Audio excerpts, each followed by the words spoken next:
Hi అండి. అందరికీ నమస్కారం. ఈరోజు మనం వృశ్చిక రాశి వారి గురించి మాట్లాడుకుందాం. ఈరోజు ఆసక్తికరమైన అంశాలతో పాటుగా ఈ రాశివారు ఈ నెల అమావాస్యలోపు ఏ ప్రదేశాలకు వెళ్ళకూడదు, వెళ్ళటం వలన ఎటువంటి పరిణామాలు ఎదురవుతాయి అనే అంశాలను వివరంగా తెలుసుకుందాం. అలాగే మీరు ఏ దేవత ఆరాధన చేసుకోవాలో కూడా తెలుసుకుందాం. మీరు మాత్రం వీడియోని ఎక్కడ స్కిప్ చేయకుండా చివరి వరకు చూడండి. అప్పుడే మేము ఏం చెప్తున్నామో పూర్తిగా అర్థమవుతుంది. అలాగే వీడియో నచ్చినట్లయితే లైక్ చేసి మీ ఫ్రెండ్స్ అండ్ ఫ్యామిలీ మెంబర్స్కి ఈ వీడియోని షేర్ చేయండి. అలాగే మన ఛానల్ని ఫస్ట్ టైం కనుక చూస్తున్నట్లయితే ఇప్పుడే సబ్స్క్రైబ్ చేసుకొని పక్కనే ఉండే బెల్ ఐకాన్ని ఆల్ సెలెక్ట్ చేసుకుంటే మేము పెట్టే ఇలాంటి మంచి వీడియోస్ అనేవి అప్లోడ్ చేయగానే ముందుగా మీకు నోటిఫికేషన్ అనేది వస్తుంది. ఇక వివరాల్లోకి వెళ్తే ఈ రాశివారు ఏప్రిల్ 17 అమావాస్యలోపు పొరపాటున కూడా ఈ 3 ప్రదేశాలకు వెళ్ళకండి. వెళ్తే మాత్రం మీకు పెను ప్రమాదం అనేది పొంచి ఉంది. తర్వాత మీరు ఎంత బాధపడినా కూడా ఉపయోగం అనేది ఉండదు. తర్వాత మీరు మీ కుటుంబం అందరూ కూడా బాధపడాల్సినటువంటి పరిస్థితి అనేది వస్తుంది. కాబట్టి మీరు పొరపాటున కూడా ఈ ప్రదేశాలకు వెళ్ళటం చేయవద్దు. మీరు చేసుకున్న పూజల వలన మీకున్నటువంటి మంచి మనస్తత్వం వలన ఆ దైవం ఈ వీడియో మీకు కంటపడేలా చేస్తుంది. కాబట్టి ఏముందిలే అని చెప్పేసి మీరు అనుకుంటే మాత్రం తర్వాత ఏమనుకున్నా కూడా నెత్తి నోరు బాదుకున్నా మీకు ఎలాంటి ఉపయోగం అనేది ఉండదు. దైవం ఏంటంటే మనకు కొన్ని విషయాలు ఇలా ఏదో ఒక రూపంలో హెచ్చరిస్తూ ఉంటుంది. దైవ సంకేతాలను మనం గ్రహించాలి. గ్రహిస్తేనే మనం బాగుపడతాం. లేదంటే మాత్రం కొట్టిపడేసిన వాళ్ళు చాలామంది కూడా నరకం అనుభవించేవారు ఉన్నారు. కాబట్టి మీ మంచి కోసమే చెప్తున్నాను. ఆ వివరాలు ఏంటో ఇప్పుడు మనం వివరంగా తెలుసుకుందాం. వీడియో ఎక్కడా స్కిప్ చేయకుండా చివరి వరకు చూస్తేనే మీకు పూర్తిగా అర్థమవుతుంది. వీడియోలోకి వెళ్ళే ముందు మా చిన్న రిక్వెస్ట్ అండి. ఇంతకుముందు మన ఛానల్ని సబ్స్క్రైబ్ చేసుకోకపోతే వెంటనే సబ్స్క్రైబ్ చేసుకోండి. అలాగే గంట సింబల్ని క్లిక్ చేయండి. అప్పుడే మీకు మా వీడియో అనేది నోటిఫికేషన్ రూపంలో వస్తుంది. అలాగే జై సంతోషి మాత అని కామెంట్ చేయండి. ఈ రాశివారి జీవితాన్ని ఒక పుస్తకంతో పోలిస్తే అందులో ఆనందకరమైన పుటల కన్నా కన్నీళ్లతో తడిసిన పుటలే ఎక్కువగా కనిపిస్తూ ఉన్నాయి. వీరి ప్రయాణం పూలబాట కాదు, నిప్పుల మీద నడక లాంటిది. వీరిలో కొంతమంది చిన్నతనం నుంచే జీవితంలోని కఠోర వాస్తవాలను కళ్ళారా చూశారు. పిల్లలు ఆటపాటలతో బాల్యాన్ని ఆస్వాదిస్తుంటే వీరు మాత్రం కుటుంబ బాధ్యతలు, బరువులు మోయటం లేదా ఇంట్లోని ఆర్థిక ఇబ్బందులను, కష్టాలను దగ్గర నుంచి గమనించడమో జరుగుతుంది. ఈ చేదు అనుభవాలు వారి వయసుకు మించిన పరిణితిని, లోతైన అవగాహనను అందిస్తాయి. అందుకే వీరి ఆలోచన విధానం ఇతరుల కంటే భిన్నంగా చాలా వాస్తవికంగా ఉంటుంది. మనసు చాలా సున్నితం. ఎవరైనా ఒక చిన్న మాట అన్నా తట్టుకోలేరు. లోపల తీవ్రంగా గాయపడతారు. కానీ ఆ బాధను, ఆ కన్నీళ్లను బయట ప్రపంచానికి కనిపించనీయకుండా జాగ్రత్త పడతారు. తమ బలహీనతలను ఇతరులు అవకాశంగా తీసుకుంటారు అనే భయం వీరిని అలా చేస్తుంది. బయటకు ఎంతో గంభీరంగా ఏమీ పట్టనట్లు కనిపిస్తారు. ఈ ప్రవర్తన వలన చాలామంది వీరిని అహంకారులుగా, గర్విష్ఠులుగా అపార్థం చేసుకుంటారు. వీరికి ప్రేమ, జాలి లేవని, వీరు ఎవరిని లెక్క చేయరని ముద్ర వేస్తారు. కానీ అది పూర్తి అవాస్తవం. వారి కఠినమైన పైపొర వెనుక ప్రేమ మరియు ఆప్యాయత తప్పించే ఒక పసిపిల్లల మనసు దాగి ఉంటుంది. ఆ మనసును అర్థం చేసుకున్న వాళ్ళే వీరి జీవితంలో శాశ్వతంగా నిలిచిపోతారు. నిజానికి ఈ రాశివారి హృదయం వెన్నలాంటిది. ఇతరుల కష్టాలను చూడలేరు. తమకు శక్తి ఉన్నంతలో సహాయం చేయాలని తపిస్తారు. కానీ తమ ప్రేమను, అనురాగాన్ని ఎలా వ్యక్తపరచాలో తెలియక చాలా ఇబ్బంది పడతారు. మాటల కంటే చేతలతోనే తమ ప్రేమను చూపిస్తారు. అందుకే వీరిని అర్థం చేసుకోవడానికి చాలా సమయం పడుతుంది. తమ చుట్టూ ఉన్న ప్రపంచంలోని కష్టాల నుంచి, మోసాల నుంచి తమను తాము కాపాడుకోవడానికి ఒక అదృశ్యమైన కవచాన్ని నిర్మించుకుంటారు. వీరి జీవితంలో అవమానాలు, నిందలు ఉంటాయి. చేయని తప్పులు కూడా బాధ్యత వహించాల్సిన పరిస్థితులు ఎన్నో ఎదురవుతాయి. ముఖ్యంగా ప్రాణంగా నమ్మిన స్నేహితులు, బంధువులే వీరిని వెన్నుపోటు పొడిచినప్పుడు మానసికంగా కుప్పకూలిపోతారు.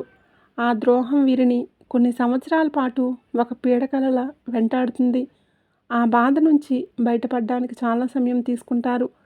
కానీ ఒకసారి బయటపడ్డాక మరింత బలమైన వ్యక్తిగా రూపాంతరం చెందుతారు.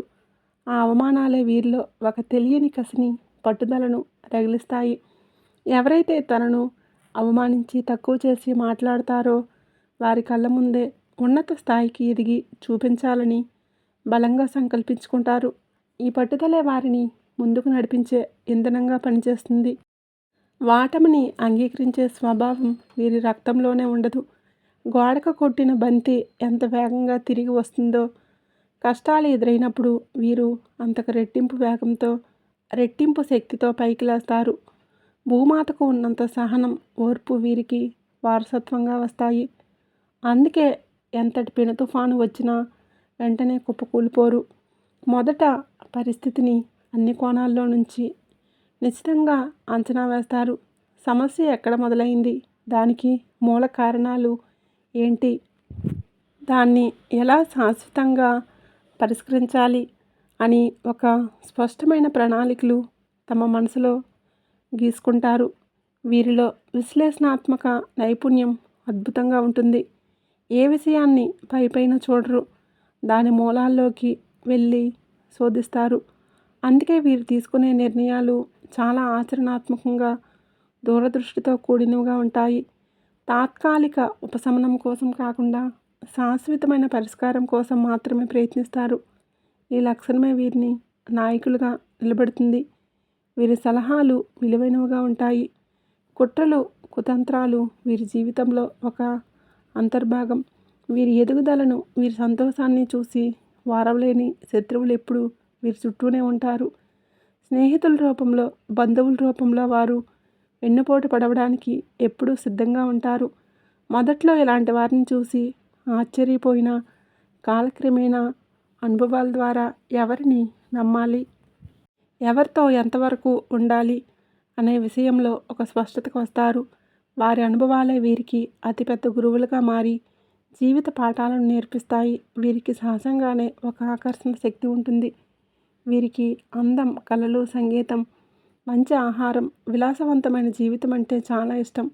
తమ చుట్టూ ఉన్న ప్రపంచంలోని సౌందర్యాన్ని ఆస్వాదించడానికి, ప్రకృతితో మమేకం అవ్వడానికి ఇష్టపడతారు. వీరి అభిరుచులు చాలా ఉన్నతంగా ఉంటాయి. వీరి మాటల్లో, చేతల్లో ఒక తెలియని ఆకర్షణ ఉంటుంది. అందుకే ఇతరులు వీరి వైపు సులభంగా ఆకర్షితులవుతారు. వీరి మనస్తత్వం చాలా గొప్పది. కేవలం తాము, తమ కుటుంబం బాగుండాలని వీరు కోరుకోరు. తమ చుట్టూ ఉన్న ప్రతి ఒక్కరూ, ఈ సమాజంలో ఉన్న అందరూ సంతోషంగా ఉండాలని మనస్ఫూర్తిగా ఆకాంక్షిస్తారు. వీరు కలలో కూడా ఎవరికి హాని తలపెట్టాలని కోరుకోరు. ఎవరైనా తమకు హాని చేసిన వారిని ఆ భగవంతుడికే వదిలేస్తారు కానీ ప్రతీకారం తీర్చుకోవాలని అనుకోరు. ఈ మంచి మనస్తత్వం, ఈ గొప్ప గుణం వలనే దైవానుగ్రహం ఎల్లప్పుడూ వీరి వెన్నంటే ఉండి ఎన్నో పెను ప్రమాదాల నుండి అదృశ్య శక్తిలా కాపాడుతూ వస్తుంది. మనం ప్రస్తుత కాలమాన పరిస్థితులను గమనిస్తే బయట ప్రపంచం ఎంత భయంకరంగా ఉందో అర్థమవుతుంది. ముఖ్యంగా వాహన ప్రమాదాలు, ఆకస్మిక గండాలు విపరీతంగా పెరిగిపోయాయి. ప్రమాదం ఎటు నుంచి ఏ రూపంలో వస్తుందో ఎవరూ ఊహించలేకపోతున్నారు. మనం ఎంత జాగ్రత్తగా మన దారిలో మనం వెళ్తూ ఉన్నా ఎదుటివారి పొరపాటు వలన ప్రాణాల మీదకు వస్తున్న రోజులు ఇవి. ఇలాంటి క్లిష్ట పరిస్థితుల్లో ఇటువంటి పరిస్థితుల్లో మనం కేవలం మన జాగ్రత్తలనే కాకుండా దైవాన్ని కూడా నమ్ముకోవాలి. మీరు ఇంతకుముందు చేసుకున్న పుణ్యకార్యాలు, మీరు చేసిన దాన ధర్మాలు, అన్నిటికన్నా ముఖ్యంగా మీ స్వచ్ఛమైన మనసు కారణంగా ఆ దైవం కరుణించి ఈ హెచ్చరికను ఈ రూపంలో మీ కంట కనపడేలా చేస్తుంది. ఇది యాదృచ్ఛికం కాదు. ఇది పూర్తిగా దైవ సంకల్పం కాబట్టి ఇప్పుడు చెప్పబోయే ఈ విషయాలను అత్యంత శ్రద్ధగా ఆలకించి మీ జీవితంలోకి ఆహ్వానించుకోండి. మీ ప్రయాణాలను, మీ నిర్ణయాలను ఈ సూచనల ఆధారంగా మార్చుకోండి. ఈ రాశి వారికి ప్రయాణాలు చేయటం అంటే ఎంతో ఇష్టం.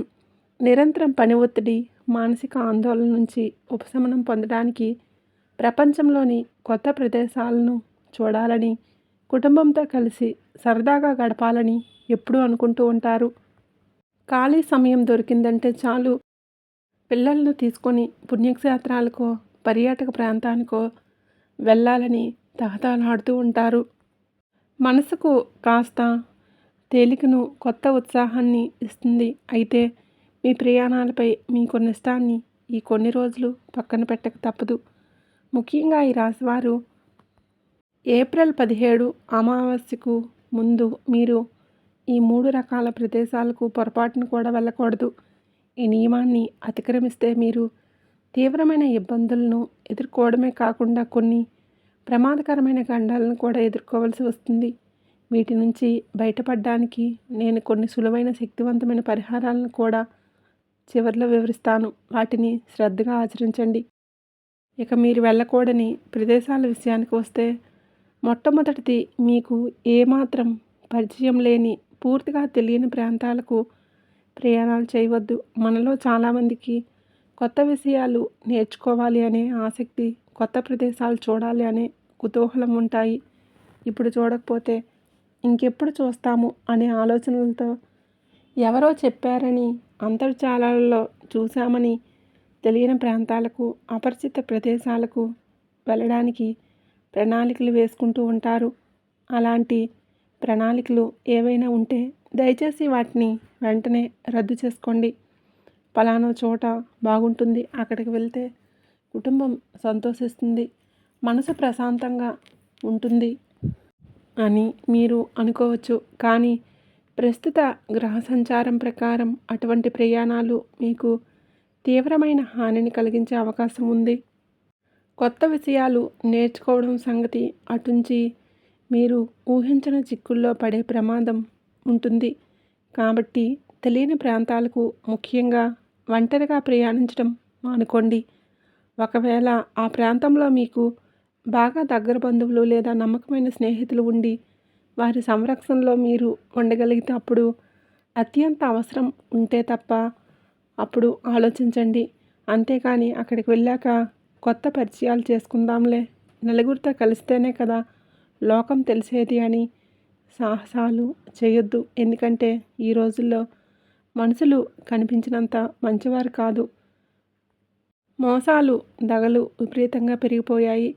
బయటికి వెళ్ళిన మనిషి క్షేమంగా ఇంటికి తిరిగి వస్తాడు అనే నమ్మకం లేని రోజులివి. అంతేకాకుండా కుటుంబం మొత్తం కలిసి ఒకేసారి ప్రయాణాలు చేయటం ఈ సమయంలో అస్సలు శ్రేయస్కరం కాదు. ఇంట్లో కనీసం ఒకరిద్దరైనా ఉండేలా చూసుకోండి.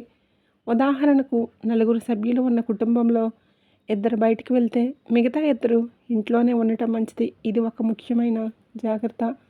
తెలియని ప్రాంతాలకు వెళ్తే అక్కడ వాతావరణం, అక్కడ శక్తులు మీకు పడకపోవచ్చు. దాని వలన అనారోగ్య సమస్యలు లేదా ఇతర చిక్కులు తలెత్తవచ్చు. కాబట్టి ఈ మొదటి నియమాన్ని ఖచ్చితంగా పాటించండి. ఇక మీరు వెళ్ళకూడని రెండవ ప్రదేశం, మీకు గౌరవం, విలువ లేని చోటు. మనల్ని చూడగానే ఎవరి ముఖంలో అయితే ఆనందం కనిపించదో, మన రాకను ఎవరైతే మనస్ఫూర్తిగా ఆహ్వానించరో అలాంటి ప్రదేశాలకు, అలాంటి వారి ఇంటికి ఈ సమయంలో అసలు వెళ్ళవద్దు. ముఖ్యంగా బంధువుల ఇళ్లల్లో జరిగే శుభకార్యాలు, ఫంక్షన్ల విషయంలో ఈ జాగ్రత్త చాలా అవసరం. కొంతమంది బంధువులు కావాలనే మిమ్మల్ని పిలిపించి నలుగురిలో అవమానించాలని చూస్తూ ఉంటారు. మీ ఎదుగుదలను, మీ సంతోషాన్ని చూసి వారవలేనితనం వారిలో ఉంటుంది. మీ మాట, మీ ప్రవర్తన, మీ మంచి మనస్తత్వం వారికి కంటగింపుగా ఉంటాయి. ఈ రోజుల్లో మంచివారిని అమాయకులుగా, పిచ్చివాళ్ళుగా చూసే సమాజంలో మనం ఉన్నాము. అలాంటి వారు మిమ్మల్ని పిలిచి మాటలతో, చేతలతో మీ మనసును గాయపరచాలని ప్రయత్నిస్తారు.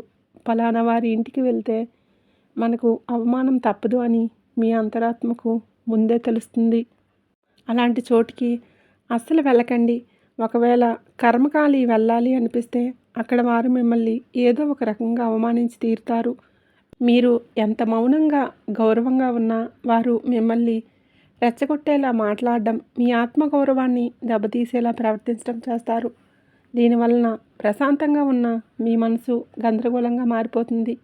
ఆ మానసిక ఒత్తిడి, ఆవేదనతో ఇంటికి తిరిగి వచ్చి ఆ కోపాన్ని, ఆ ఫ్రస్ట్రేషన్ కుటుంబ సభ్యుల మీద, ముఖ్యంగా భార్య పిల్లల మీద చూపిస్తారు. దీనివలన ఇంట్లో అనవసరంగా గొడవలు, అశాంతి నెలకొంటాయి.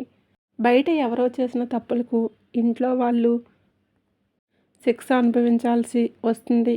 కాబట్టి మనకు విలువలేని చోటికి, మనల్ని గౌరవించని మనుషుల దగ్గరికి వెళ్ళటం వలన మన మానసిక ప్రశాంతతను మనమే చేజేతులారా నాశనం చేసుకున్న వాళ్ళమవుతాము. ఎంతటి బంధువులైనా సరే మన ఆత్మగౌరవం కన్నా ఏది ఎక్కువ కాదు. అలాంటి వారికి దూరంగా ఉండటమే ఉత్తమం. ఈ ఏప్రిల్ 17 అమావాస్యలోపు ఇది ఖచ్చితంగా పాటించండి. ఇక మీరు వెళ్ళకూడని మూడవ అత్యంత ముఖ్యమైన ప్రదేశం, మీరు నివసిస్తున్న ఊరి యొక్క సరిహద్దు దాటి వెళ్ళటం అంటే, మీరు ఒక గ్రామంలో, పట్టణంలో లేదా నగరంలో నివసిస్తుంటే ఆ ప్రదేశం యొక్క సరిహద్దులు దాటి ఇతర ప్రాంతాలకు ప్రయాణం చేయవద్దు. ముఖ్యంగా రాష్ట్రం విడిచి లేదా దేశం విడిచి వెళ్ళే ప్రయాణాలు ఏవైనా ఉంటే వాటిని తక్షణమే వాయిదా వేసుకోండి. ఈ సమయంలో దూర ప్రయాణాలు మీకు అసలు కలిసి రావు. ప్రమాదం పొంచి ఉందని గ్రహ సంచారం స్పష్టంగా సూచిస్తుంది. కొన్నిసార్లు అత్యవసరమైన పని తప్పనిసరిగా వెళ్ళాల్సిన పరిస్థితి అని మనకి అనిపించవచ్చు. వెళ్ళకూడదని మీ మనసు లోపల నుంచి హెచ్చరిస్తున్నా, ఇప్పుడు వెళ్ళకపోతే జీవితంలో ఒక పెద్ద అవకాశం కోల్పోతాము అనే భ్రమలో పరిస్థితులు కల్పిస్తాయి. ఉద్యోగానికి సంబంధించిన ఇంటర్వ్యూస్ కావచ్చు, ముఖ్యమైన వ్యాపార ఒప్పందాలు కావచ్చు, లేదా మరేదైనా కావచ్చు. సరిగా ఇలాంటి పరిస్థితుల్లోనే ప్రయాణాలు చేసినప్పుడే చాలామంది ఊహించిన ప్రమాదాల బారి పడ్డారు. వారి కుటుంబ సభ్యులు తీవ్రంగా నష్టపోయారు.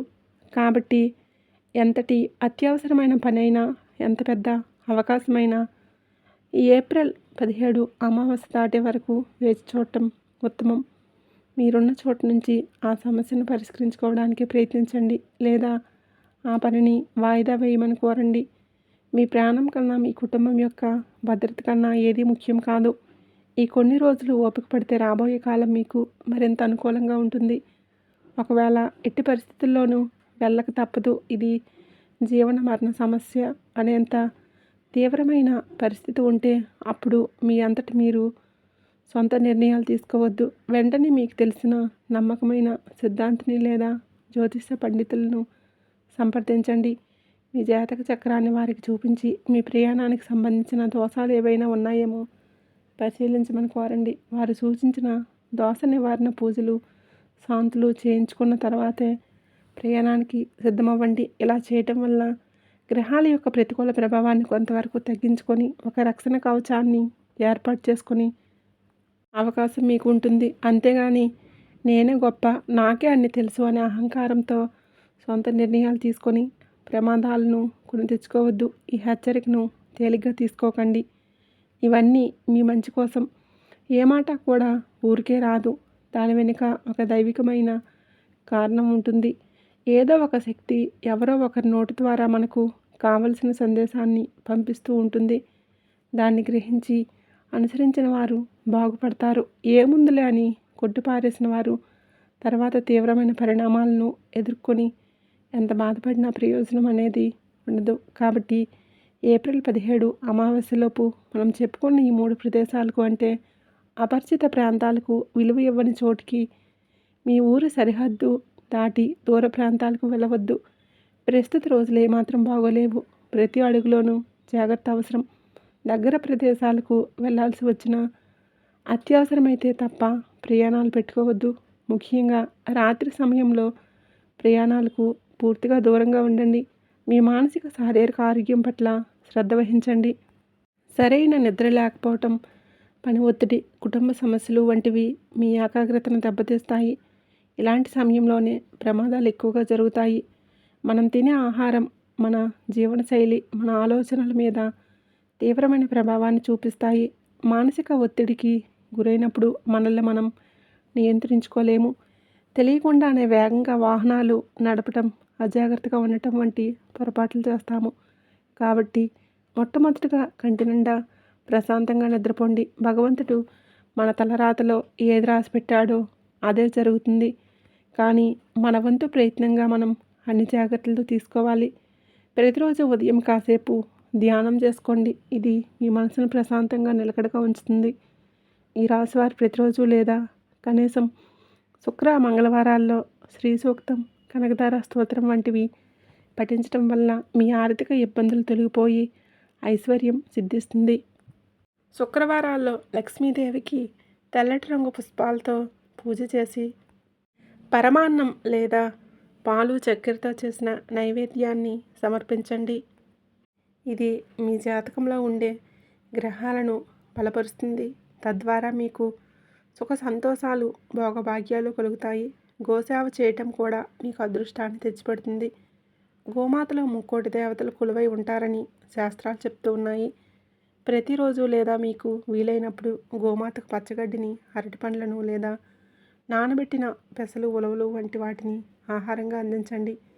ఇలా చేయటం వల్ల ముక్కోటి దేవతల సంపూర్ణ అనుగ్రహం మీకు లభించి మీ జాతకంలో ఉన్న మృత్యుగండాలు, ప్రమాద దోషాలు ఏవైనా ఉంటే అవి పూర్తిగా తొలగిపోతాయి.